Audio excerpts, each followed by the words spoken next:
I do not belong, but I've been brainwashed by a tribe of people who have some worthiness issues. Talk to us about what a worthiness issue is.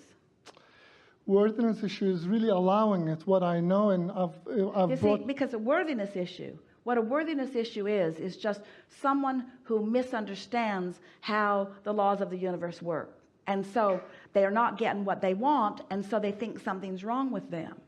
I get what I want. Nothing's wrong with them. They're just looking for love in all the wrong places. Or they're just not understanding that they are vibration. Or, do you know what the dominant reason for anyone who has a worthiness issue is? They have plenty of negative emotion and they're willing to put up with it. Willing to put up with it.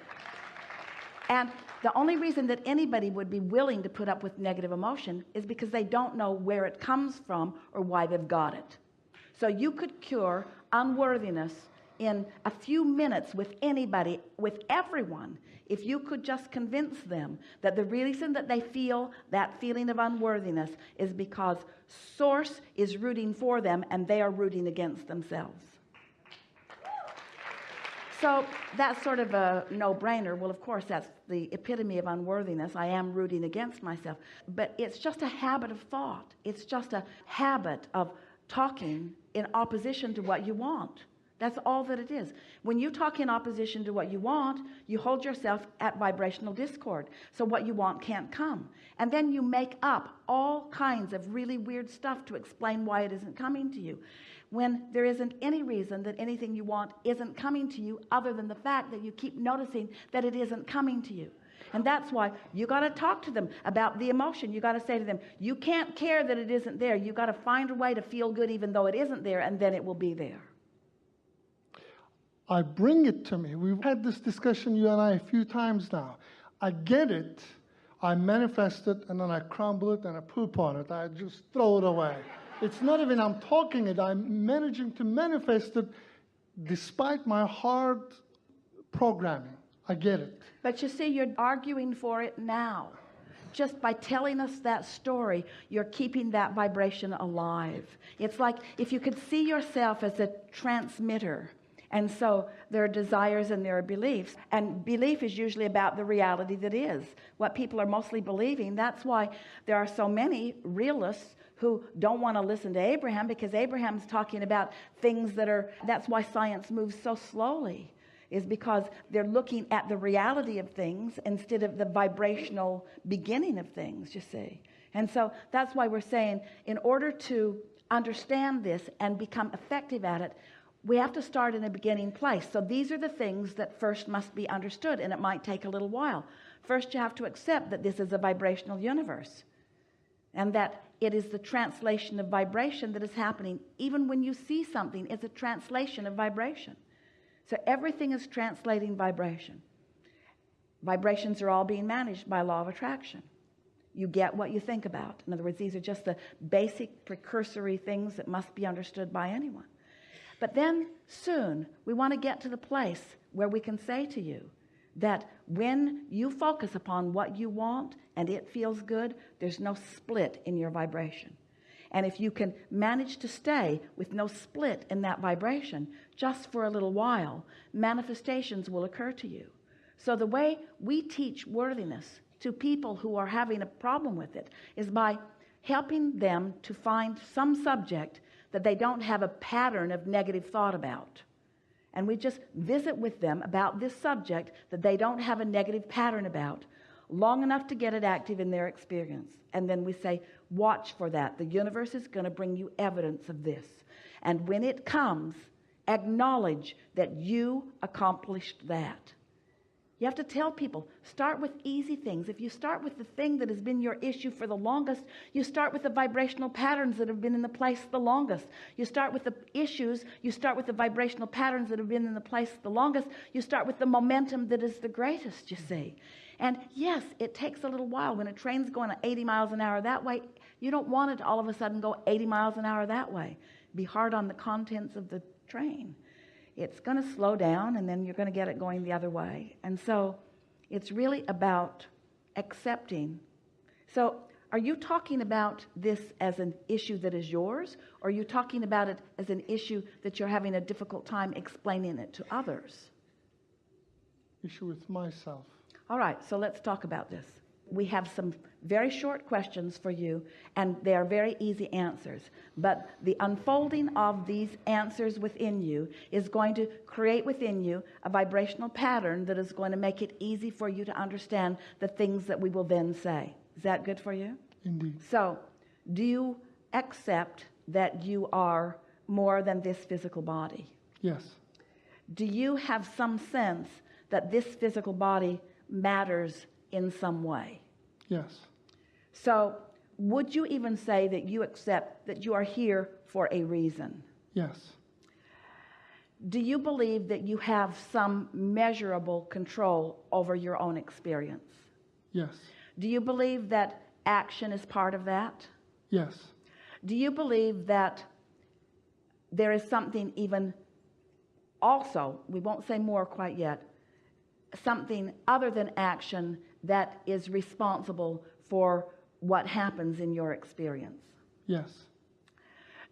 Do you believe that you came with the intention of having choices about your life experience? Yes.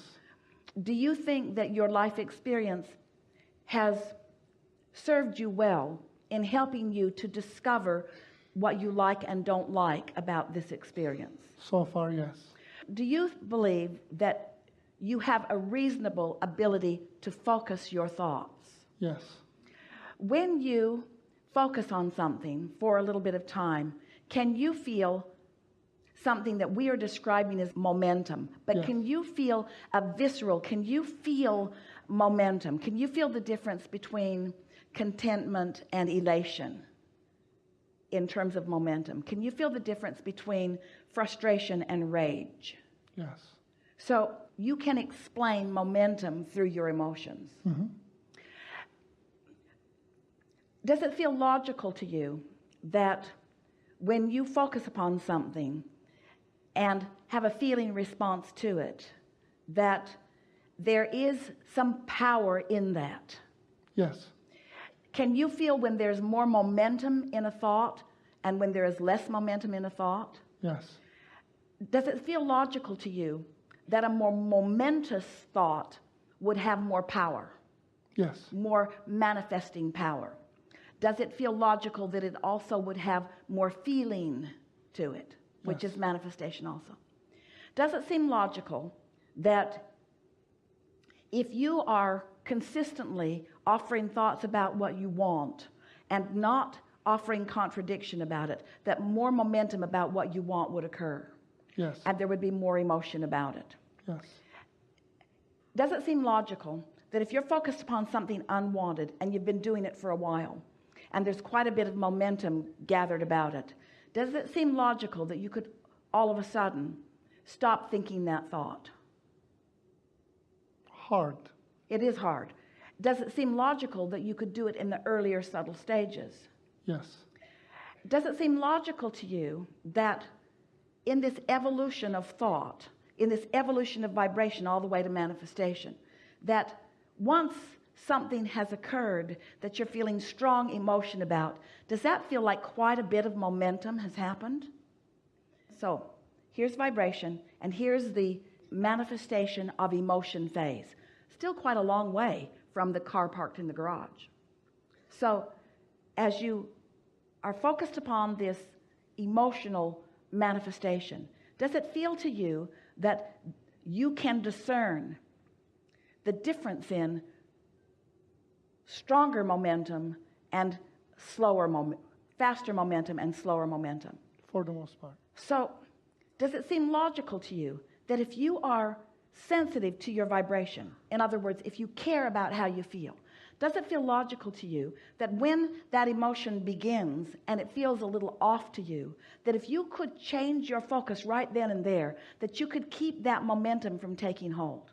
Yes. Because we want to say to you, once strong negative momentum is underway, and to the point that you're feeling strong negative emotion, you are very short before you're going to be to a manifestation that you don't like. Does that play out in your own experience that you've lived? And in like manner, when strong positive emotion is experienced, it's a very short time span between full manifestation playing out. So, does it feel logical to you that if you keep finding yourself in an emotional place or a fully manifested place that you don't want to be, that the solution to that is just care more about how you feel and catch it at the earlier subtle stages? Don't wait until you're into anger or into an experience that is negative and then try to do the work. That's not the time to do the work. That's the time to take a nap. That's the time to use any form of distraction that you can. That's the time to move yourself as best as you can away from the condition that seems to be the inspiration for the strong negative emotion. Now, this is something that we really want to talk to all of you about, because sometimes we think that you misunderstand.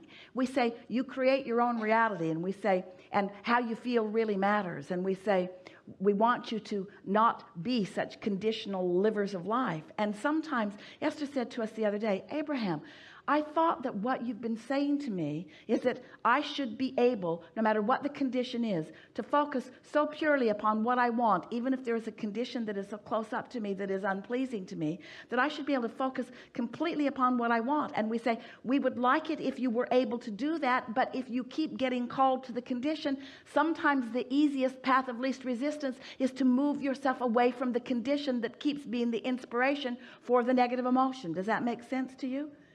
Path of least resistance says, when you're taking a path somewhere, do you get on the highway that is the bumpiest?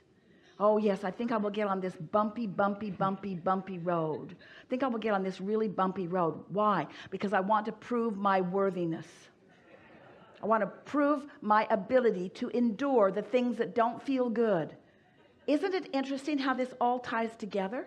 It's like you're trying to prove that you're tough enough to endure the things that you do not want. And this has nothing to do with path of least resistance.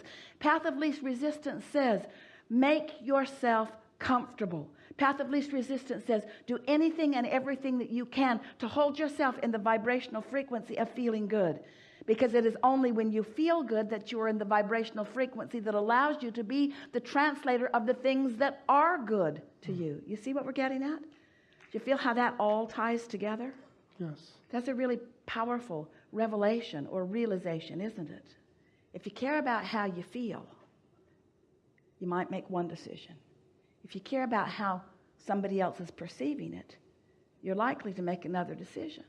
And so many of you have been trained to provide the service for the others.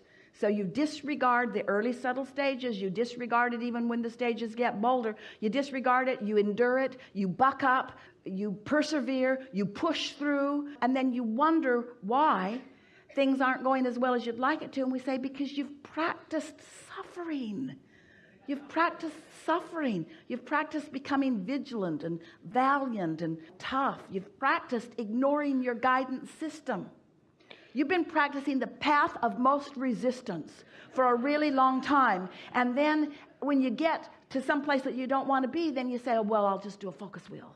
I'll do a process. And we say, make it easier early on. Take the path of least resistance. If something doesn't feel good to you, don't turn the television program on that upsets you, and don't call the person that is unpleasant to talk to, and don't spend your time doing things that don't feel good. Give yourself the vibrational opportunity to connect with who you really are and then move forward. And what you're going to begin to discover is the more you clean up your vibration, there are going to be people around you that say, hey, I haven't been seeing as much of you. And say, I know. Because it's easier for me to love you from a distance. And loving you is what I want more than life itself, because it is life itself, you see. And so once you decide that you're going to care about how you feel, what's going to begin to happen is you're going to click into that broader perspective, and then worthiness just becomes a non-issue. We think that that was a really good conversation about everything that is at the basis of this.